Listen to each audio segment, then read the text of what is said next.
Крымский вечер с радио Крым Реалии. Крымский вечер, радио Крым Реалии, Катя Некреч, Александр Янковский. И сегодня в выпуске вы узнаете: так называемая национализация собственности Меджлиса крымско-татарского народа в Крыму. Кому российские чиновники хотят отдать это имущество и что по этому поводу думают в самом Меджлисе.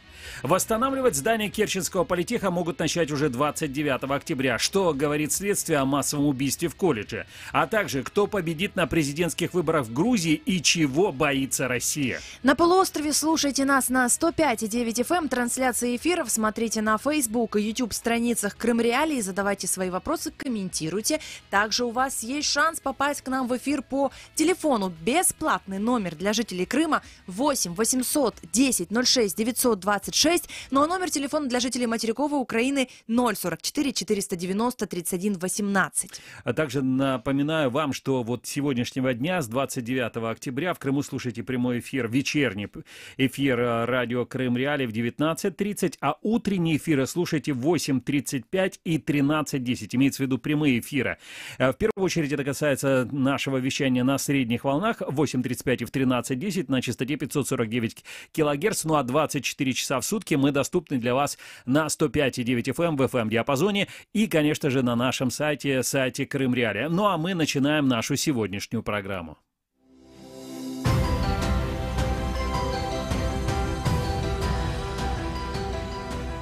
Ищите сайт Крым Реалии в интернете. Наши страницы в Facebook, Twitter и ВКонтакте.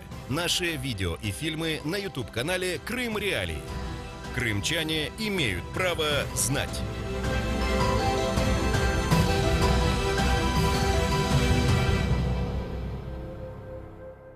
Начнем наш эфир с главных новостей, важных событий и заявлений. Новость дня. Так называемую национализацию имущества Меджлиса в Крыму хотят провести российские чиновники полуострова. Собственность хотят передать подконтрольному России Духовному управлению мусульман Крыма. Об этом заявил глава российского правительства Крыма Сергей Аксенов. Накануне такая инициатива прозвучала на Курултае мусульман Крыма в субботу 27 октября. Перечень объектов собственности Меджлиса не огласили. При этом Аксенов отметил, что так называемая национализация в Крыму в настоящее время не проводится, но в отношении собственности Меджлиса, цитирую, соответствующие меры должны быть приняты. Детали не знаю по конкретным объектам, не знаю, до конца дня посмотрю и выработаю свою позицию, заявил Аксенов. Напомним, что российский суд в Крыму запретил Меджлис в 2016 году. Суд в Гааге обязал Россию прекратить ограничения прав крымских татар в аннексированном Крыму и отменить запрет на деятельность Меджлиса. Но Россия до сих пор не выполнила эти требования. Еще в 2014 году российский суд в Крыму изъял здание Меджлиса крымско-татарского народа в пользу России. Меджлис был вынужден покинуть это здание. Также оттуда ушли благотворительная организация «Фонд Крым» и редакция газеты «Авдет». Прокомментировать решение российских чиновников Крыма в отношении имущества Меджлиса мы попросили лидера крымско-татарского народа Мустафу Джемилева. Ну, все, что значительная часть недвижимости, она была приобретена на пожертвование наших соотечественников, преимущественно в Турции. Ну, также из Соединенных Штатов, из Румынии. То, что у нас там будут что-то отнимать, мы это воспринимаем спокойно, потому что после возвращения все будет восстановлено. Все это зарегистрировано на благотворительном фонде Крым. Мустафы Джемиля там никакой собственности, связанной с Меджлисом, нет. Фонд Крым только занимался судебными тяжбами с Российской Федерацией. Сейчас процесс этот продолжается, он передан Европейский суд по правам человека. И сейчас с нами на телефонной связи российский общественный деятель и юрист Марк Фейгин. Марк, приветствую вас. Добрый вечер. Марк, скажите, как вы вообще оцениваете вот это предложение господина Аксенова по поводу национализации имущества Меджлиса? Ну, вообще-то сам Аксенов никаких подобного рода полномочий не имеет. Он ничего национализировать, вообще-то говоря, не может. Если он говорит как о некой юридической процедуре национализации имущества, а потом на каких основаниях вообще? Это тоже интересный вопрос, потому что никаких стратегических целей по отношению к имуществу Меджлиса быть не может. Это только исключительно в хозяйственной плоскости может находиться вопрос. А вот, кстати, в хозяйственной плоскости вообще есть ли в российском законодательстве такое вот понятие, как национализация? Насколько оно применимо к данному случаю? Ну, вы знаете, точно абсолютно неприменимо.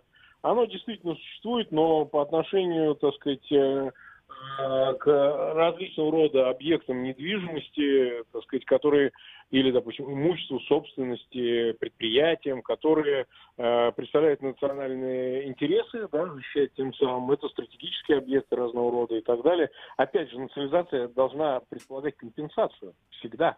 Вот. Не может быть национализации без соответствующей компенсации. И уж точно, абсолютно, это решается на федеральном уровне, а никак не на уровне Аксенова.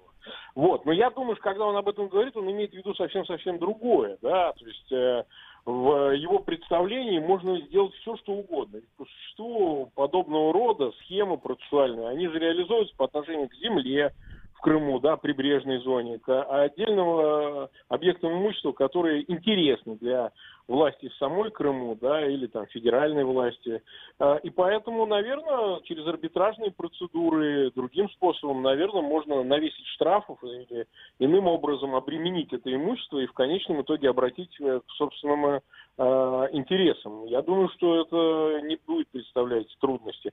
Проблема только для них в другом, потому что если действительно у Меджлиса, как юридического лица, который сейчас в Крыму потерял свою регистрацию после решения 2016 года, есть другие юрлица, на балансе которых находится это имущество. Да, не Меджлиса, например, фонд Крым и так далее. Да. Ну так это надо судиться с ним. Они не могут просто так забрать. Вот мы с завтрашнего дня это на себя переписали свидетельство на право собственности. Нужен суд. А суд — это процедура, это в конечном итоге, в случае даже судов-то нету, да, принятие решения в пользу обращения этого имущества в взыскание по каким-то там претензиям, которые могут возникнуть, и, выдумать их не проблема. Но все равно это дойдет до Европейского суда. Европейский суд, значит, наверняка отменит подобное решение, да еще и компенсацию назначит за подобные решения судов. То есть речь идет по существу об аннексии не только территориальной, но вот теперь еще и имущественной. А я напомню, в европейских же судах некоторые корпоративные споры дошли, как в ЕСПЧ или в Стокгольмском арбитраже, да, по частным спорам уже, так сказать, некоторые хозяйствующие субъекты, украинские, конечно, судятся с Россией ввиду отъема их имущества.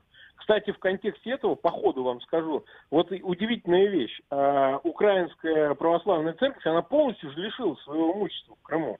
Я имею в виду не МП, а вот украинского патриархата. И что-то никаких-то возгласов не слышно. Значит, РПЦ просто забрала их храмы, да и все. Так и тут, понимаете, если они думают, что можно просто так имущество обращать любыми хитрыми способами взыскания, просто по сути отнять, да, имущество, то это совершенно не значит, что юридических последствий этого не будет. Понятно. Спасибо за такое подробное разъяснение. Марк Фейгин, российский общественный деятель и юрист, был на телефонной связи со студией радио Крым Реалии, а мы продолжаем программу к другим темам. Мнение. Восстановление Керченского политеха могут начать уже сегодня. Об этом сказал российский глава Крыма Сергей Аксенов. Цитирую: «Следователи должны были закончить. Сейчас мои коллеги находятся в Керчи. В принципе, сегодня уже готовы зайти строители. Это будет реконструкция, капитальный ремонт. Колледж восстановим. Он будет даже в лучшем виде, чем был», пообещал Аксенов. Как сообщалось ранее, следственные действия в Политехническом колледже должны были закончить до 26 октября. Занятия для студентов возобновились в прошлый вторник. Они проходят в пострадавших от нападения корпусах. И напомним, что 17 сентября в Керченском колледже произошли взрыв и стрельба. Их, по данным Следственного комитета России, устроил 18-летний студент Владислав Росляков. В итоге 21 человек погиб, 50 были ранены. Из них 21 человек до сих пор находится в больнице. Уголовное дело Следственный комитет расследует по статье «Массовое убийство». РИА Новости также со ссылкой на источники в российском правительстве Крыма сообщают, что тело Рослякова еще не похоронили. Следственные действия продолжаются. Мнение.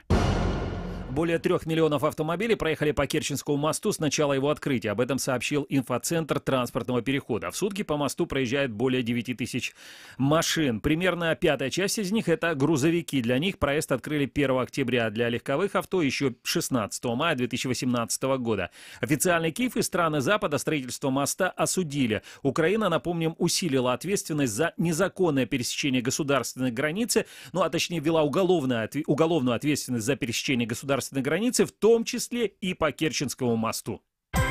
Новости. Назначение Ольги Кивико на должность вице-премьер-министра Крыма в среду рассмотрит российский парламент Крыма. Об этом сообщил российский глава правительства полуострова Сергей Аксенов. Пишут РИА Новости. По словам господина Аксенова, на посту вице-премьера Кивико будет курировать финансово-экономический блок. Одновременно она останется и министром финансов. Этот пост она занимает с 2015 года. Ну и, как сообщалось ранее, еще одним вице-премьером может стать Евгений Кабанов. Он будет курировать сферу строительства. Напомним также, что 17 октября в Москве задержали крымского вице-премьера Виталия Нахлупина. Российские силовики подозревают его в получении взяток. Новости, эксперты, политики. Самые актуальные и важные события для полуострова в нашем эфире. Каждый день эксклюзивные темы, непредвзятые ведущие, независимые журналисты, интересные гости.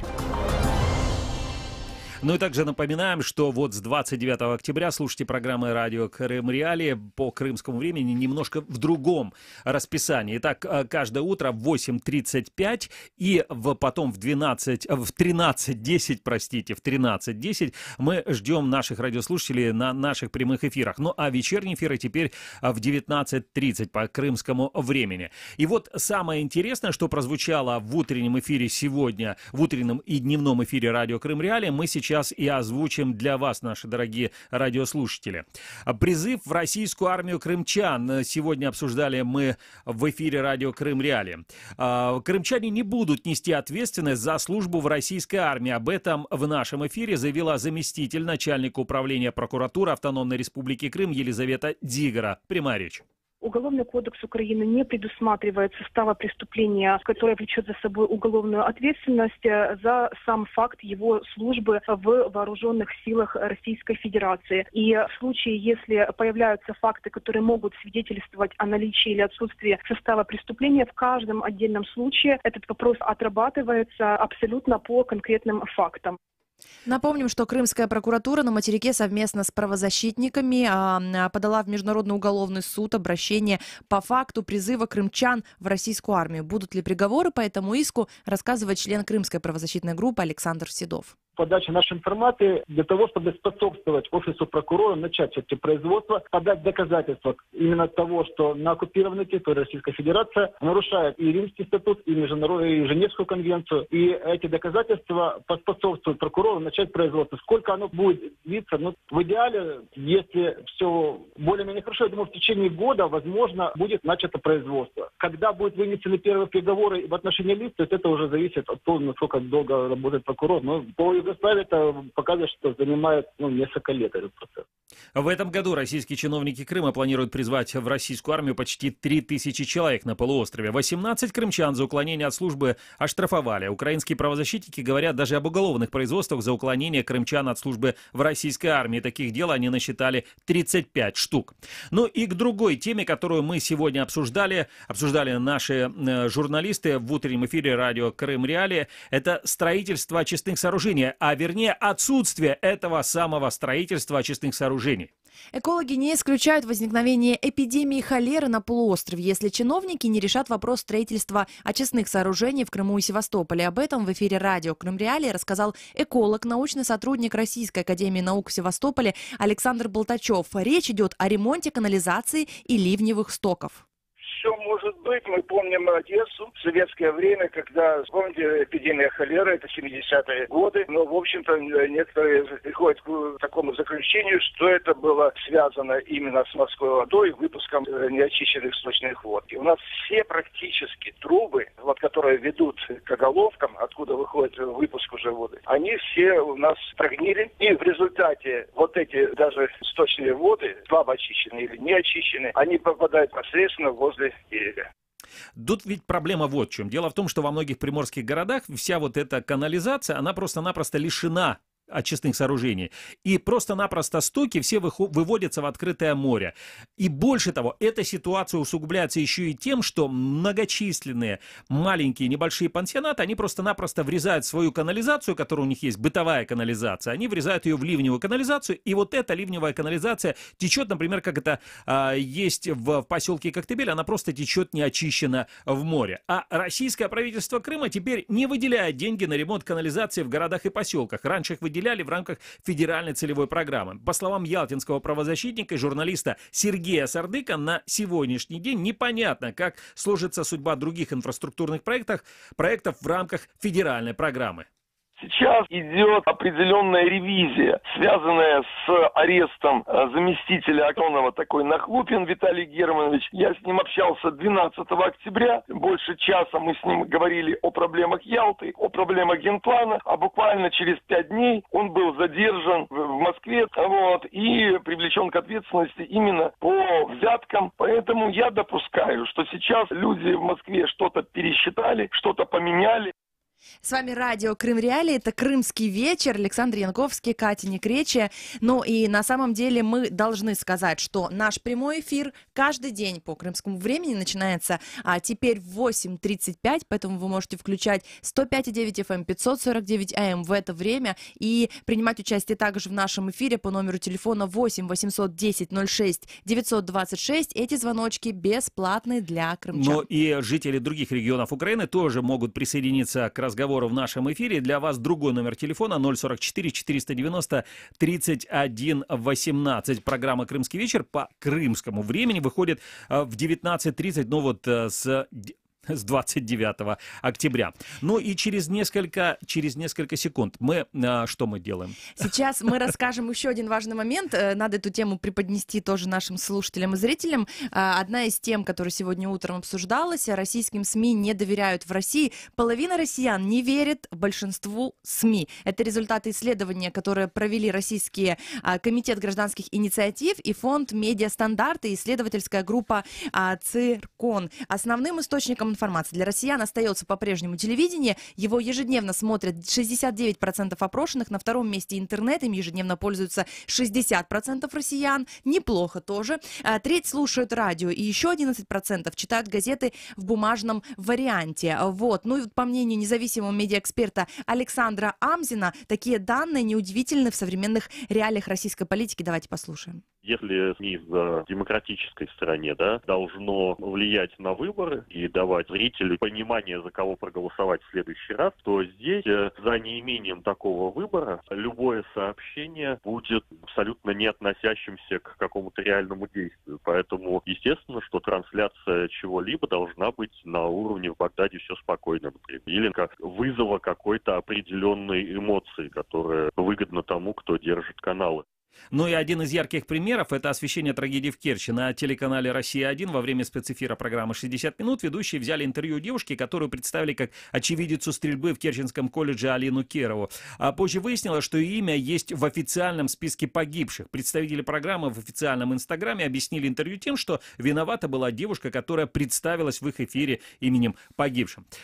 Ну а дальше мы продолжаем нашу программу, и тема дня у нас сегодня будет такая. Значит, у одной из стран Черноморского региона, Грузии, в эти выходные проходили выборы президента. Так вот, как эти выборы президента там проходили, какое влияние они окажут на отношения Грузии с Россией, на отношения Грузии с Украиной, вообще на ситуацию в Черноморском регионе, мы будем говорить дальше в нашей программе с гостями в студии. С вами Александр Голубов и радио Крым Реалии. Здравствуй, дорогой Крым. У микрофона для вас работает Сергей Грамин. Продолжается эфир радио Крым Реалии. У микрофона Татьяна Курманова. Доброго дня, в ефірі Радіо Крим Реалії, в студії Віталій Портников. Вітання, це Радіо Крим Реалії, в студії Катерина Некреча. Радио Крым Реалии. Крымчане имеют право знать.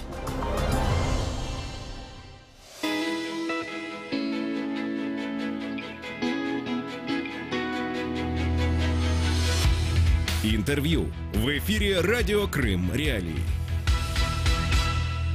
Приветствую вас в эфире радио Крым Реалии на 105,9 FM. В Северном Крыму нас можно слушать именно на этой частоте. С вами Александр Янковский, программа «Крым вечерний». И в нашей студии Карен Мадаян, журналист, эксперт по Южному Кавказу. Карен, приветствую.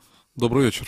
Итак, о чем мы сегодня будем говорить? О выборах в Грузии. Там в эти выходные состоялось голосование в первом туре, а пришли граждане Грузии на избирательные участки для того, чтобы себе избрать президента, который будет руководить страной. Это получается на сколько лет выбирают президента в Грузии? В Грузии выбирают президента на следующие 5 лет, получается. Следующие 5 лет. Но вот очень интересно. Значит, есть первые предварительные результаты, которые уже обнародовала Центральная избирательная комиссия Грузии, о том, что на данный момент, вот на сегодняшний день, лидирует в первом туре, это официальные данные, кандидат в президенты Грузии Саломе Зурабишвили. Она набирает 38,64% голосов. Ее главный конкурент Григол Вашадзе 37,74%. И есть третьим пришел, что называется, к тому промежуточному финишу, но он не попадет в следующий тур. Это Давид Баградзе 10, почти 11% голосов. На самом деле очень интересно. Я посмотрел биографию всех этих людей, и в той или иной степени они связаны с Министерством иностранных дел. Да, два министра иностранных дел. Это Вашадзе и Бакрадзе, и Саломе Зурабишвили. А Саломе Зурабишвили, она была долгое время работала в Министерстве иностранных дел Франции. Больше того, она присутствовала, да, то есть она была первым секретарем постоянной миссии Франции в НАТО в 92 году. В 93 году она была заместителем французского постоянного представителя в Европейском Союзе. С 96 года была техническим советником Кабинета министров. С 97 года инспектор Министерства иностранных дел Франции. С 98-2001 году работала в управлении МИДа по вопросам стратегии безопасности и разоружения. И теперь возникает очень интересный вопрос. Фактически 3 дипломата, по большому счету, да, они... И послом в Грузии. И была еще даже послом в Грузии. Послом, да. 3 дипломата борются за пост президента. Это означает... президента Грузии. Это означает, что граждане Грузии, они больше всего хотят видеть своим следующим президентом именно вот дипломата, который бы сумел договориться со всем остальным миром. Нет, ну просто так совпало. Да, у всех бэкграунд работы в МИДе. Более того, сам Бакрадзе был не только, то есть он известен не только своей работой в МИДе, он был и спикером грузинского парламента. Саломе Зурабишвили проработала достаточно короткий период главой внешнеполитического ведомства в Грузии, как раз вот в то время, когда Саакашвили только и со своей командой пришли во власть в 2004 году, и ее пригласили вот как представителя диаспоры, она получила грузинское гражданство и возглавила внешнеполитическое ведомство. Ну, там все не срослось, просто ей не удалось наладить общий язык с командой в МИДе, с самими дипломатами, и ей также, у нее были сложности, в принципе, в коммуницировании с парламентом.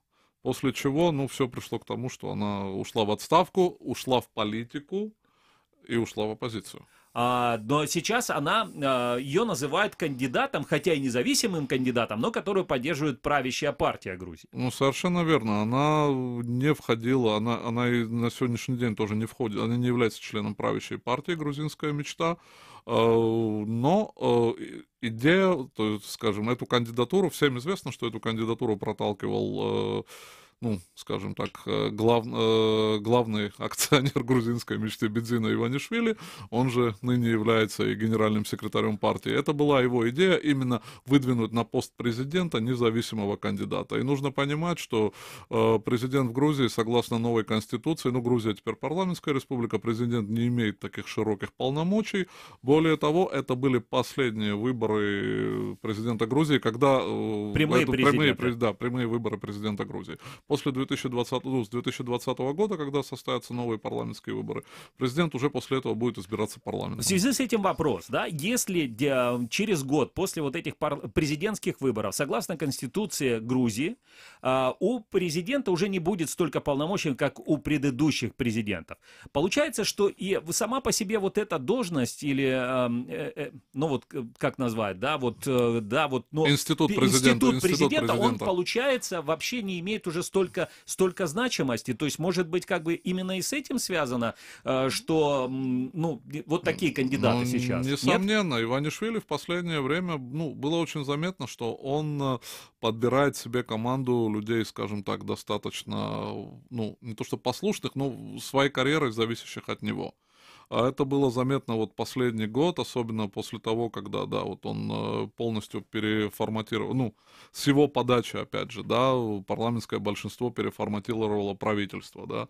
Сейчас премьер-министром является его вот молодой ставленник Мамука Бахтадзе, вот, который, в принципе, обязан своей карьерой в правительстве Грузии именно Бедзине Иванишвили. А Зурабишвили в данном случае, да, была таким достаточно удобным кандидатом, которая бы, да, всецело зависела от генеральной линии грузинской мечты. Если вы недавно были в Грузии, да? Вы несколько дней назад вернулись. Да, буквально несколько дней назад. Насколько вообще грузины, они были задействованы, вовлечены в эти президентские гонки? Насколько сами вот грузины считают, что от этих выборов реально зависит судьба страны? Ну, скажем так, я сам, будучи родом из Грузии, я постоянно вот поддерживаю связи с родиной. Ну, будучи из Тбилиси, я часто там бываю, и, вы знаете, пожалуй, за все время я не видел вот настолько наглой и бесцеремонной попытки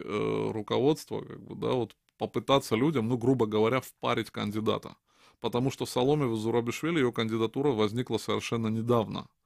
Это была очень агрессивная реклама, то есть, да, это бигборды, растяжки, телевидение. Было вброшено что-то около более, там, $1,5 миллиона в ее, ну, по сути, на ее продвижение. И, естественно, таких ни административных, ни финансовых ресурсов у оппозиции не было. Но я думаю, что население, скорее всего, вот именно, ну, граждане, ну, опять же, если взять вот по моему личному опыту, по моим личным контактам, люди были, скорее всего, больше, скажем, ну, их бесил подобный подход, они не воспринимали это, они не принимали это.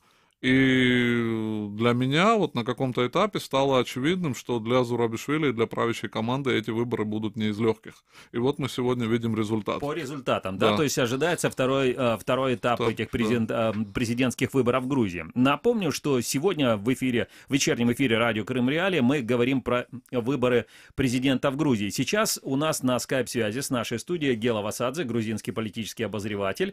Гела, приветствую вас. Добрый вечер. Гела, скажите, пожалуйста, вот уже есть предварительные результаты этих президентских выборов, первого тура, по крайней мере, голосования на президентских выборах. Кое-кто даже, например, спикер парламента Грузии Ираклий Кабахидзе, как сообщает издание «Спутник», поздравил даже кандидатов в президенты Саломе Зурабишвили с победой на президентских выборах, не дожидаясь даже предварительных данных Центра избиркома. А на самом деле, то есть вот была такая вероятность, что победит кандидат от правящей партии в первом туре? Конечно, была такая вероятность, и эта вероятность была очень большой. По одной простой причине. Несмотря на то, что было сказано вот до этого в вашем эфире, сколько я успел захватить, значит, услышать, и несмотря на то, что, в общем-то, конечно, у Саломе Зурабишвили очень низкий рейтинг личный, несмотря на весь этот бег по граблям, который представляла из себя компания правящей партии «Грузинская мечта», в том числе и 2 интервью Бедзины Иванишвили различным телеканалам, у «Грузинской мечты» всегда оставался главный козырь. Это огромный административный, финансовый и политический ресурс. То есть то, что можно залить голосами бюджетников, приведя их на выборы, то, что нельзя залить, то можно купить. Ну и в конечном итоге то, что нельзя купить и залить, то можно сфальсифицировать уже на уровне Центральной избирательной комиссии и так далее. Но вот тут как раз-таки грузинская мечта просчиталась, потому что эти выборы – это яркий образец того, это новое слово абсолютно в грузинской политической реальности, потому что это яркий образец того, как можно нивелировать весь этот административный, финансовый и политический ресурс власти. А нивелировали его, в принципе, 3 человека со своими командами. Это Георгий Вашадзе, ну, известный в Украине человек, бывший замминистра юстиции Грузии, создатель домов юстиции. У него своя небольшая партия «За новую Грузию», но он очень технологичен, он технократ. И очень хороший организатор. Кстати, Георгий, не родственник Григола Вашадзе, не просто однофамильцы.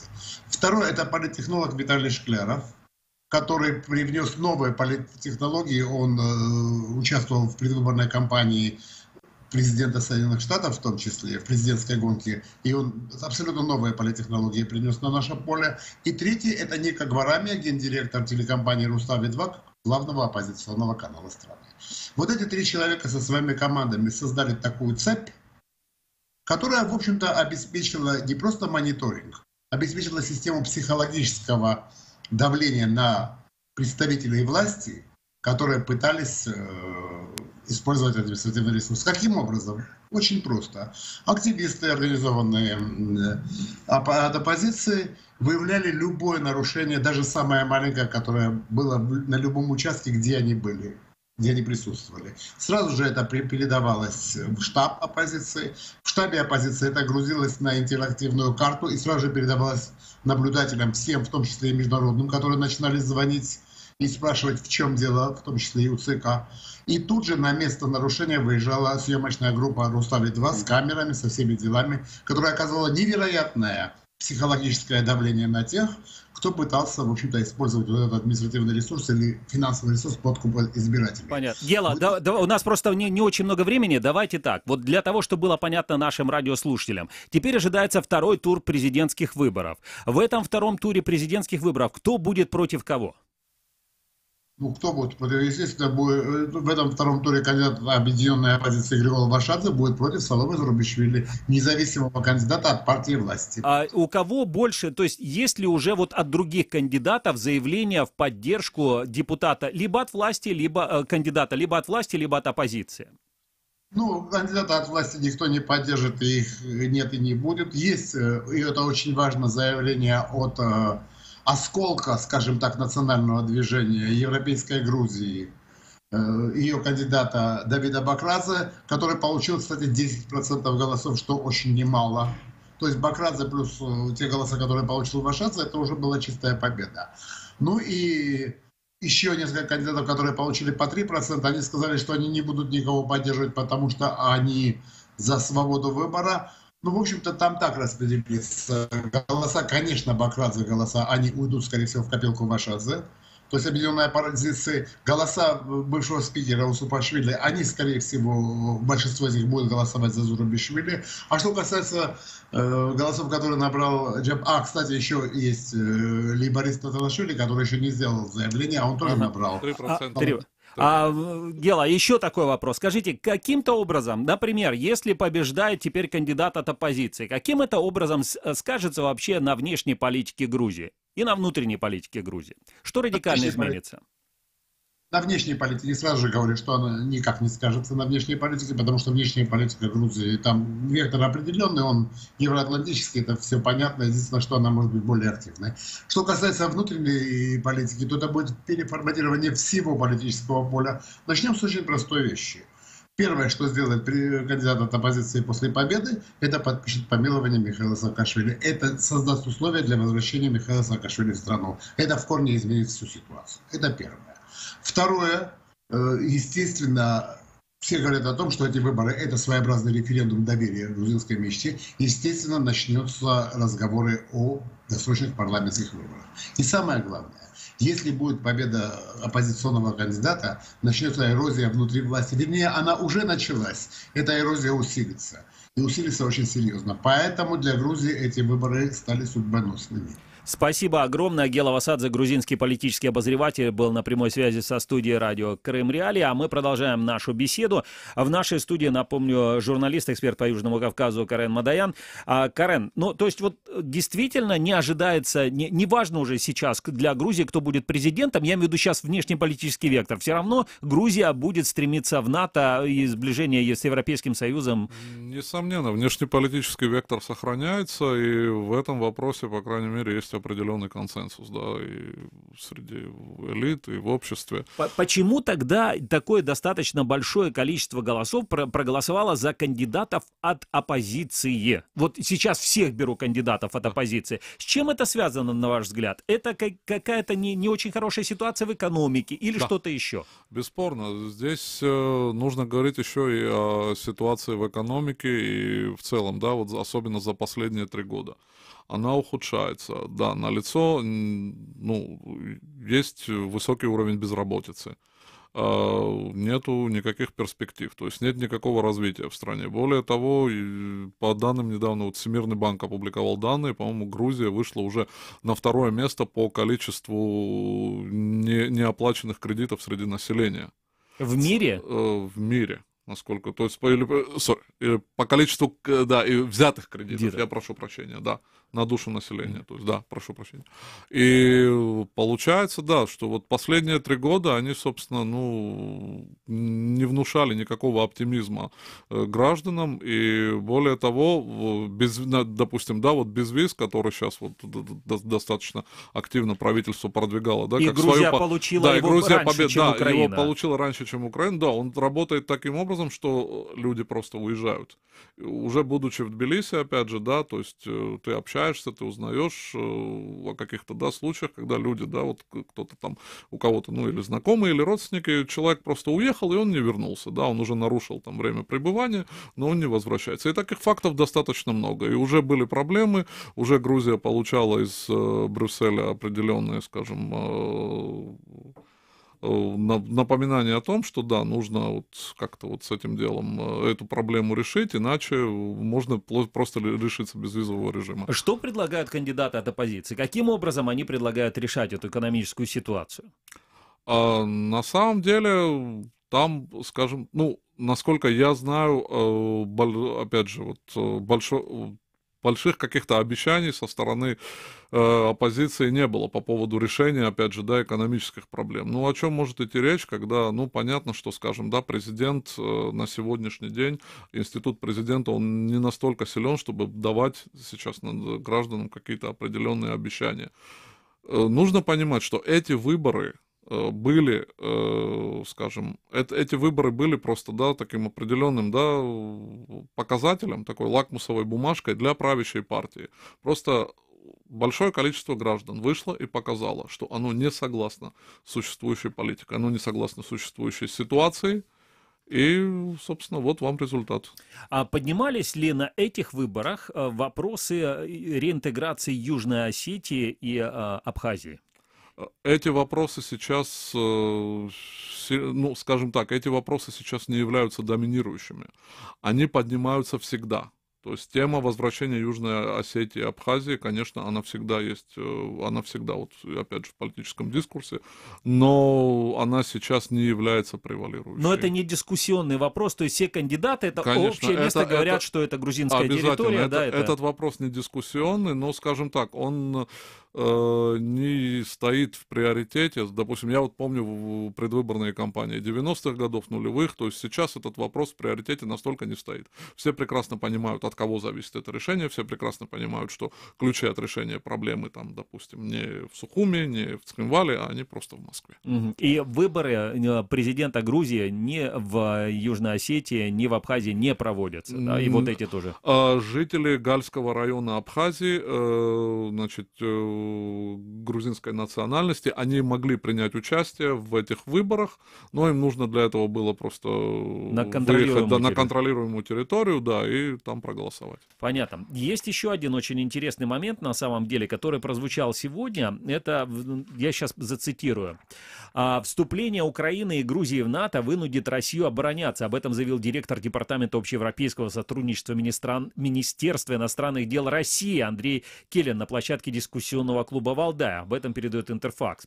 «Для нас это будет колоссальная военная и экономическая проблема. Нам придется выстраивать оборонительный пояс вблизи нашей нынешней третьей столицы – Сочи», заявил он. По словам представителя МИД, Москве придется тратить колоссальные ресурсы на то, чтобы предотвратить возможные действия вероятного противника. При таком сценарии Россия также будет вынуждена выстраивать на границе с Украиной оборонительные эшелоны, добавил он.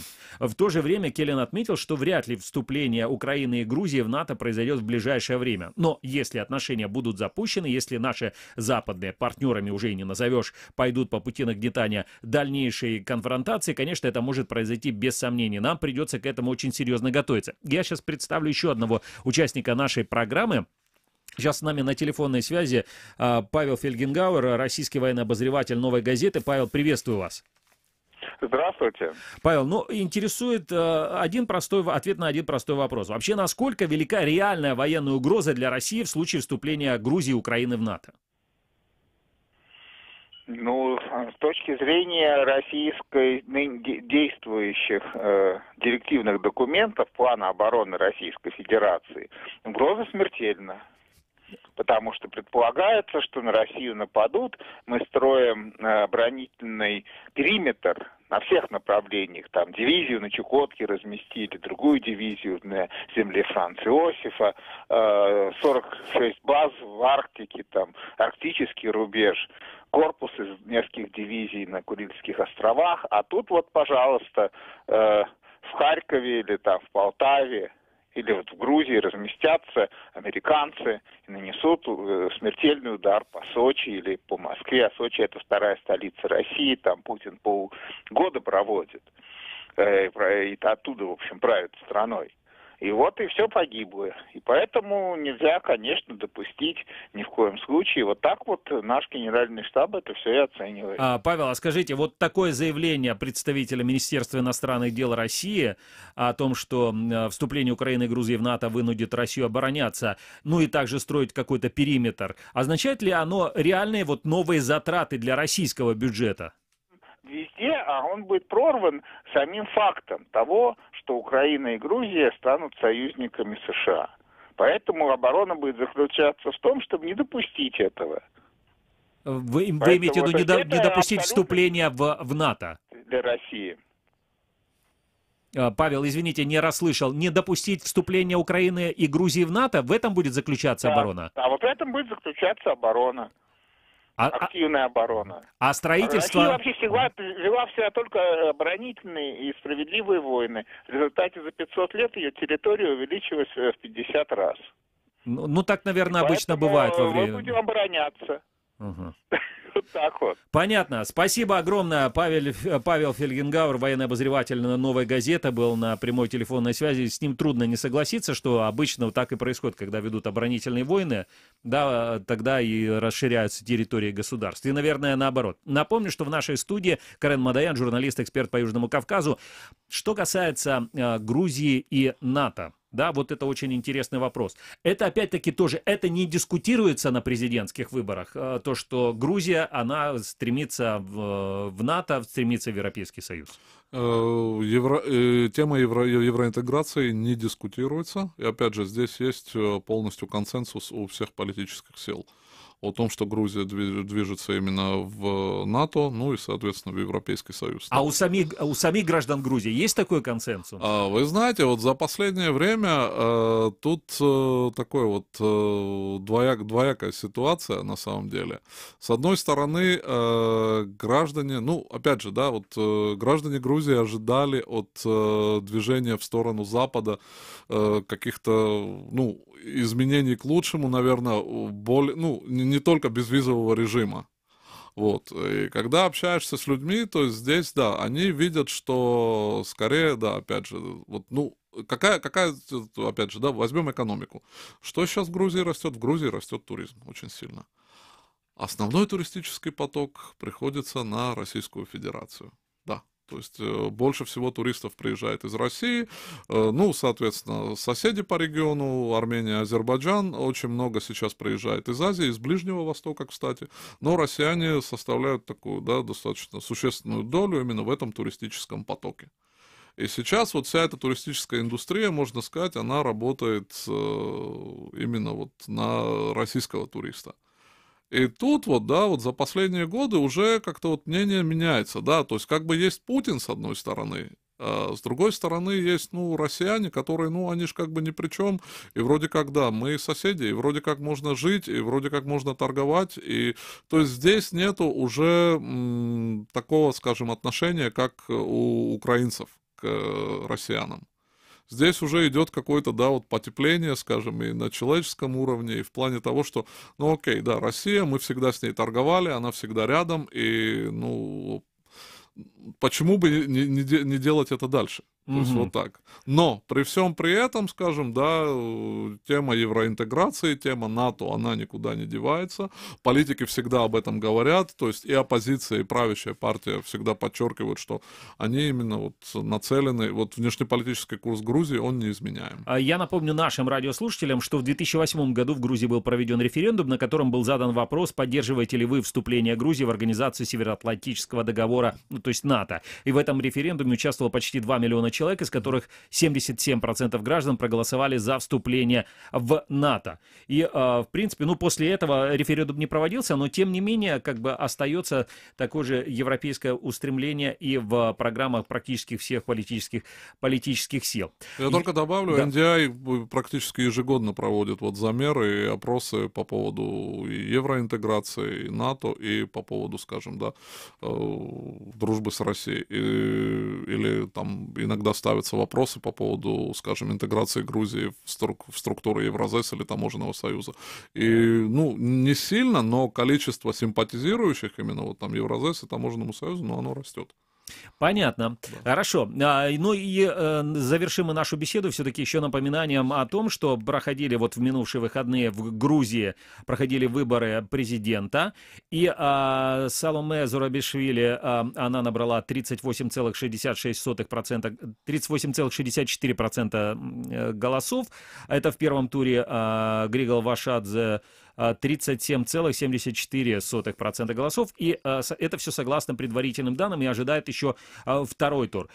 Насколько возможен мирная передача власти в Грузии в современных условиях, по вашей оценке?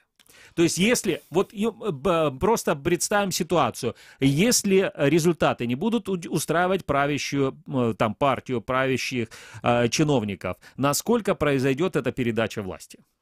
Я скорее в этом случае оптимист, потому что последние годы вот показывают, наоборот, именно эту тенденцию, когда в Грузии путем демократических выборов именно удается передать власть.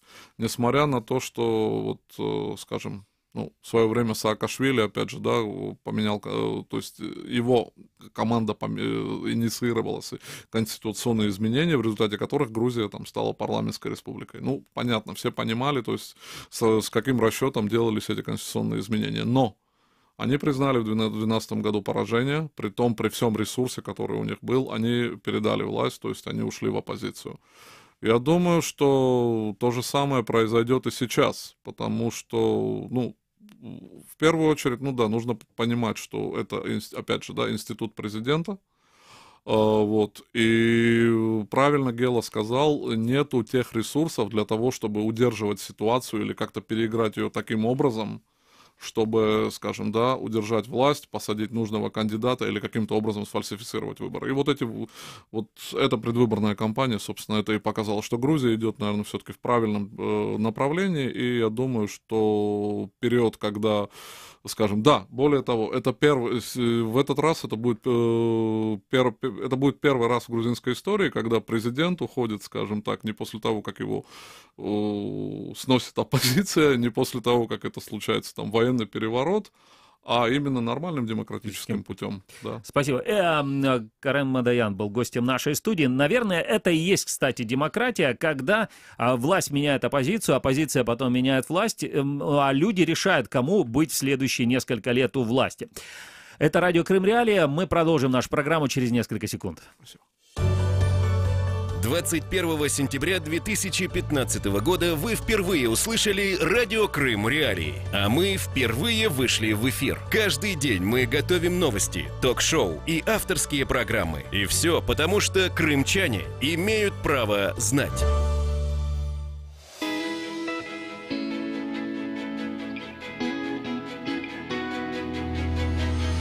Крымский вечер с радио Крым Реалии. Радио Крым Реалии. Крымский вечер с Екатериной и мы говорим одновременно, да. Потому что у нас очень много есть слов. И не только слов. Нас здесь двое. Это Екатерина Некреч и Александр Янковский. Это Крымский вечер, и, соответственно, с Александром Янковским и Екатериной Некреч. А в следующее, что мы будем делать? Мне интересно, Александр, вы получили ответы на свои вопросы? Я постарался получить ответы на свои вопросы. Я только единственное, что я понимаю, конечно, что люди, которые постоянно находятся в процессе, они могут так думать, что в принципе об этом все знают. Но я также ставлю себя на место, вот, допустим, если бы какой-то иностранец поинтересовался бы президентскими выборами, я бы постарался бы ему объяснить, наверное, как-то бы не входя в детали, что же это означает и для Украины, и для всего остального мира, там, победа того или иного кандидата в президент. Как бы в общих чертах. Да. Но на самом деле реакция, конечно же, у комментирующих наш стрим в Ютубе есть, и есть много комментариев, которые можно зачитывать в эфире, лучше не зачитывать, по-разному бывает, но тем не менее тема интересная. Ну и далее в нашем эфире рубрика новостей из будущего, как бы, новости, которые помогут нам определить, как же будет выглядеть завтра для Крыма. Ну вот, например, где в Симферополе нельзя ходить. Власти города отгородили для себя улицу. Простым людям вход туда запрещен. Пишут об этом примечание. Российская администрация города самовольно перекрыла целый квартал улицы Горького от Пушкина до Жуковского. Там расположено само здание городадминистрации, а за ней российский парламент Крыма. Ну, то есть, в принципе, парламент Крыма, который теперь... Ну, это логично. Да. Смотри, как бы вот эта улица, ну, вот абсолютно логично. Я сейчас логику чиновника говорю, да? Поскольку вот есть городская администрация, и по ней для того, чтобы там, где чтобы не ходили простые и не ездили простые смертные до парламента. Чиновник приходит на работу, зачем ему видеться с простым смертным? Да, с людьми. Ну вот так и получается. Там появились металлические шлагбаумы, пульты, от них есть только у избранных, и только они могут проехать в квартал на своих машинах. Ситуацию в соцсетях обсуждают горожане. Вот пользователь Андрей Бакланов задался, судя по всему, риторическим вопросом. Далее цитата. Лукашев, это глава российской городадминистрации города, в курсе, что перекрытие улиц по закону запрещено. Так это же он и перекрыл, то ли в шутку, то ли всерьез, ответил другой пользователь Таврит Музафаров. Анна Воронова предположила, что таким образом, закрыв часть улицы Горького, расширяют парковку для российского парламента Крыма. Может, машины у них уже больше появились. А вы челядь на общественный транспорт, пересаживайтесь, возмутилась она. Вот, кстати, хорошее предложение. Вот челядь на общественный транспорт, пересаживайтесь, возмутилась. Ну, это на самом деле, может, определенная... Это не мои слова, так называемая да, как бы. Национализация улицы. Теперь национализация улицы. На самом деле, вот пусть еще скажут спасибо, да, что разрешили по тем же самым улицам ходить еще людям. А то ведь могут и запретить. Они такие, эти самые чиновники. Вот и такая тема. Ну, и еще одна тема, не менее важная. Важное событие. Сотрудники похоронного агентства в Севастополе отбились от вооруженных налетчиков, рассказывает севастопольское издание. Вы после отбились, сделали бы паузу. Да. Двое мужчин, неоднократно судимых за кражи, напали на похоронное бюро. Но довести до конца... Что хотели унести? Я не знаю, на самом деле, но деньги, но в конце концов выяснилось, что деньги, они пришли не за атрибутами для похорон, а вот за деньгами. Цитирую: вооружившись предметами, внешне похожими на пистолеты, надев медицинские маски и солнцезащитные очки, соучастники ворвались в дневное время в офис фирмы. Там в тот момент находилось 3 сотрудников. У женщин они выхватили мобильный телефон, мужчинам приставили пистолеты к головам, ну, пистолеты в кавычках, требуя передать деньги. Однако сотрудники агентства оказали активное сопротивление, завязалась драка, и нападавшие были вынуждены скрыться с места преступления. Но по дороге они обронили даже тот телефон, который утащили. Они подумали, что это легкая добыча, напасть на похоронное бюро, но лучше бы подумали сделали это там, ночью, да, например. Эффект, может быть, был как-то пострашнее. В итоге суд приговорил одного налетчика к 3 годам колонии, второго к 4,5, поскольку он еще не отбыл наказание за предыдущие преступления. Ты за что сидишь? Да, хотел ограбить. Вот, ну да, я даже не знаю, как это назвать. Как есть, так и скажет. Хорошо, ну что же, да, еще одно важное событие на самом деле. Это, не знаю, насколько, кстати, оно связано с ограблением, с попыткой ограбления похоронного агентства в Севастополе, но где-то связано, потому что сюжет, он приблизительно такой же. Фильм о Керченском мосте. Премьера этого фильма пройдет сегодня в Москве. Фильм называется «Крымский мост. Сделано с любовью». Об этом пишет ТАСС со ссылкой на пресс-службу российской кинокомпании Central Partnership. Цитирую: «В центре сюжета большая стройка в Керченском проливе и жизнь вокруг нее. Это история приезжих строителей и местных жителей, для которых Керчь и Таман стали общим домом». Керчь и Таман стали общим домом, понимаешь? Они находятся на разных берегах, они стали общим домом.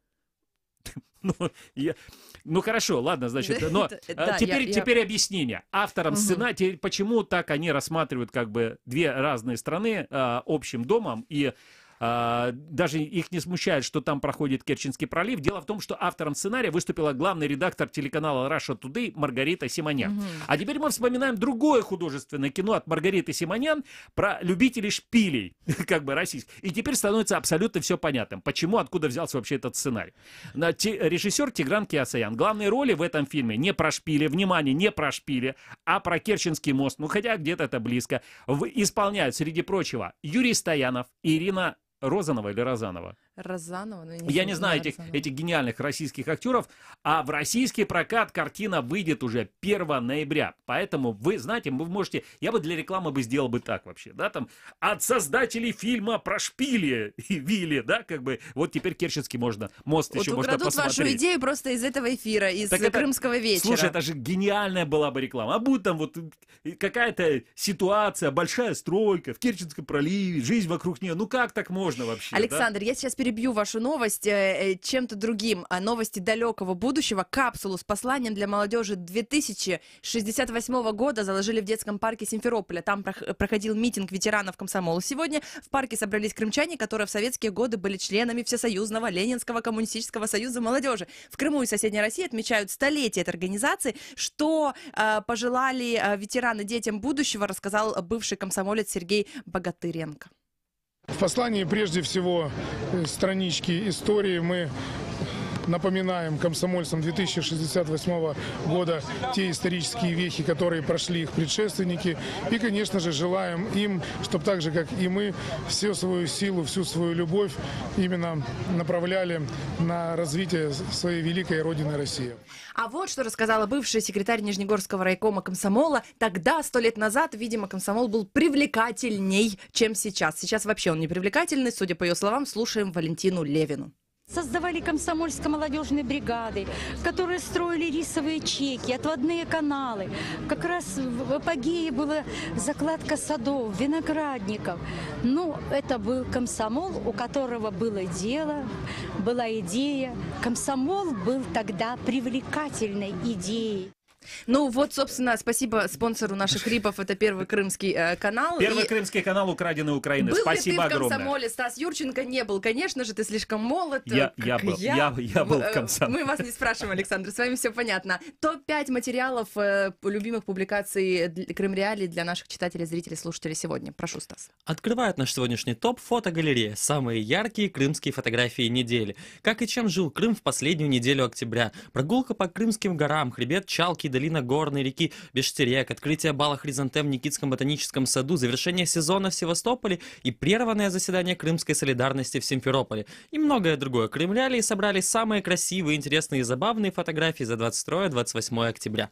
На втором месте текстовая версия вечерней радиопрограммы. Угадайте, какого эфира за прошлую неделю, коллеги? Нашего эфира радио Крым Реалии. А за какой день? Это уже ты нам расскажи, Стас. Пятничный эфир, который вчера вышел у нас на сайте как расшифровка. Крымчане будут с флагами встречать свою украинскую армию. Костинский. С 13 октября 75% телепрограмм в эфире общенациональных телеканалов Украины должно быть на украинском языке. И вещание на Крым не исключение. Как новые языковые квоты отразятся на связи материково-украиноцентрированном России полуостровом, обсуждали в студии Громенко и Сергей Костинский, член Национального совета по телевидению и радиовещанию. И у меня тут небольшое замечание. 75% вещания на украинском языке это для телеканалов. Для радиостанций у нас 60%, и в том числе радио Крым Реалии тоже не исключение. Третье место нашего топа занимает новость. В Москве погиб журналист российского канала НТВ. Российский журналист канала НТВ Никита Развожаев погиб в российской столице в понедельник утром. Об этом со ссылкой на пресс-службу телеканала сообщает российское информагентство. Цитата. «Произошло страшное горе. Наш коллега Никита Развожаев покончил с собой. Все на НТВ глубоко потрясены случившимся. Мы приносим искренние соболезнования родным Никиты. Это личная трагедия семьи. Говорить о других подробностях нам бы не хотелось», цитирует ТАСС пресс-службу канала НТВ. Следующий материал в нашем топе. прямиком из крымских соцсетей. Путин, веди пульмонологов.